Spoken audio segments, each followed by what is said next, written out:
It's okay to take a break.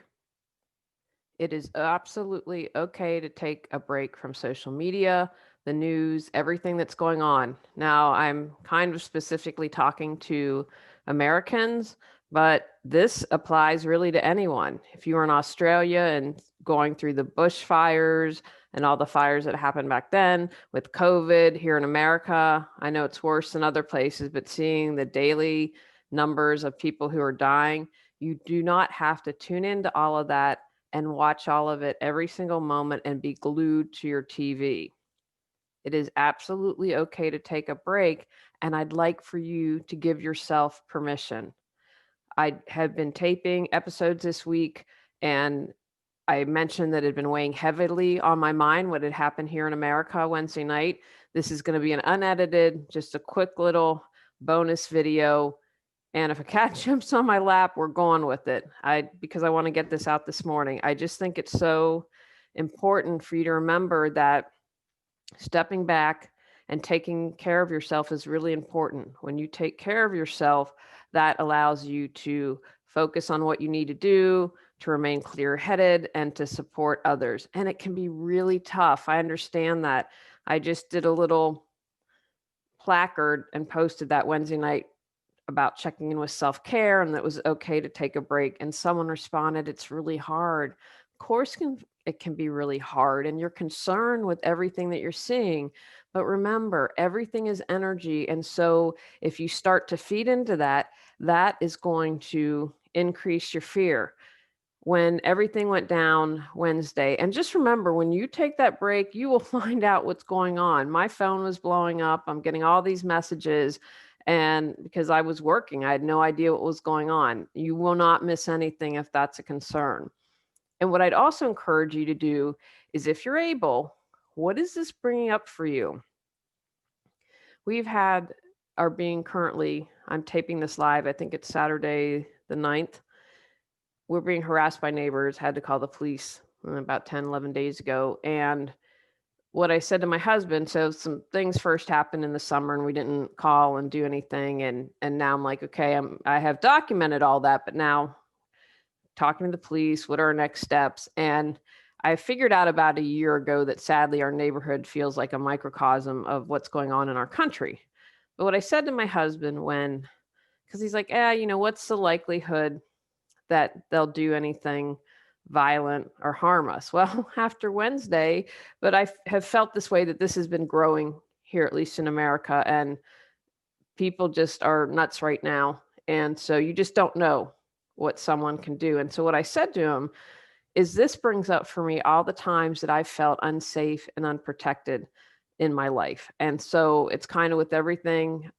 We're far away from DC and the violence and everything that's going on, but I'm concerned that it's not over. And so when these things happen, and it was kind of like with the neighbors, probably it's slim that they do anything, because they know we had a police car come out, and it's just unfortunately a small group of neighbors in our community. And so, you know, they did anyway. They're telling each other, think now that we've seen, okay, there's a police car. I let someone I'm sure that will spread the news know, okay, the next step's a restraining order. And because they've had apparently some police calls in the past, they're probably going to take a moment and say, wow, if that's on my record, I don't want to do anything. But what I said to my husband was, this brings up fear in other times in my life where I have felt unsafe or unprotected or feeling like I can't defend myself or stand up for myself. And one thing that I absolutely love about Tony, he makes me feel super safe and very protective and protected. And I love him. That just something that feels really good to me. And so if this stuff is going on, or if it's COVID, whatever it is, what's that awareness that you can bring? What is it upsetting me? What's kind of making me go, whoa? And working on healing that as much as possible. Now, remember, there are always layers to things. These are things that happened to me years ago, and I've done a lot of healing, and I've done a lot of clearing of the energetic clutter, and yet it's not all gone, and that's okay, but I continue to work on it. And as much as you're possible, become present, because in this moment, everything is okay for me. And that is my point of power to change. And so getting off the news, getting off social media, taking a break. And if you're a caregiver, caring for a parent, you need a break as well. This can apply to everything that's going on in your life. You have to be the best version of you. If mama ain't happy, no one's happy. Happy wife, happy life. Those are in one's in my mom's kitchen and one is in mine. I have to take care of myself to be the best possible me. That allows me to take care of friends, family, my clients. It allows me to be open, to hear what I need to hear, and to be able to support people. So I'm just going to encourage you to remember it's okay to take a break. And where the attention goes, the energy flows. So now is a really important time to get self care in. Go for a walk, hug a tree, hang out with your fur babies. Been fortunate I have classes going on. So Wednesday night I had a 90-minute class. Boy, was that a nice break. I didn't even think once of everything that was going on. And it was a spiritual class. So it was about raising vibrations, and it was great because we had this great discussion with everyone in the group and people talking about worrying, and it reminded me, okay, take a deep breath, become present. You don't want to put all your energy on all the crazy neighbors. What can you do to take action to support you to move forward? So everyone, I'm wishing you well. I'm thinking of you. And I wanted to share, as I've been processing this, you'll find out I announced it February, but I'll just tell you a little earlier. I feel more and more comfortable with, instead of saying hasta la vista to the podcast, doing 2 episodes a month or 2 or 3. So basically cutting it in half, because my husband's like, do you really want to stop the podcast? Because you really like that. And I just think because I've been so overwhelmed with stuff.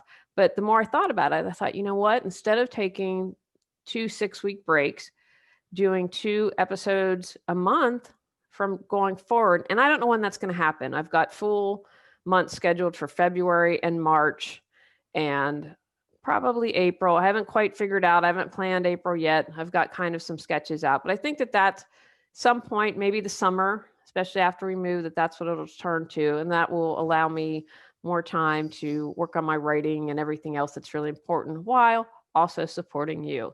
And I want you to, I'm going to announce this now. If you sign up for my newsletter, you can get more information. I'm going to do about a twice monthly newsletter now, and really putting some energy and focus on giving you a great newsletter.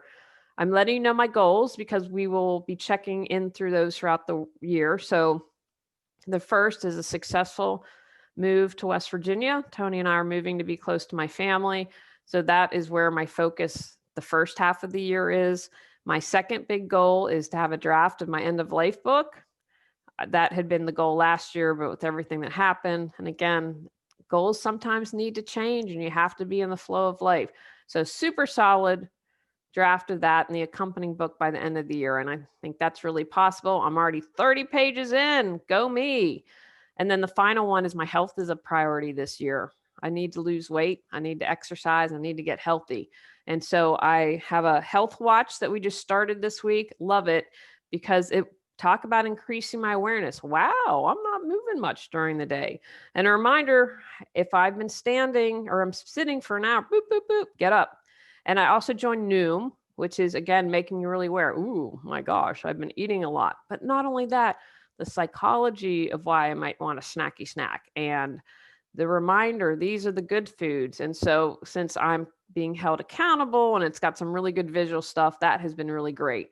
So my goal is 30 pounds by the end of the year. So we'll see where I end up. I'd like to lose more than that, but since I'm moving and got a bunch of other stuff going on, I thought slow and steady wins the race. I'm not a fan of fad diets. And, if you exercise more than what you eat, then you're going to lose weight. So let me know what your goals are. And as always, my marketing team has said at the end, tell them to subscribe to your YouTube channel, to rate and to review, to like and share and all the good stuff. So I am being told I'm sharing what I was being told to say.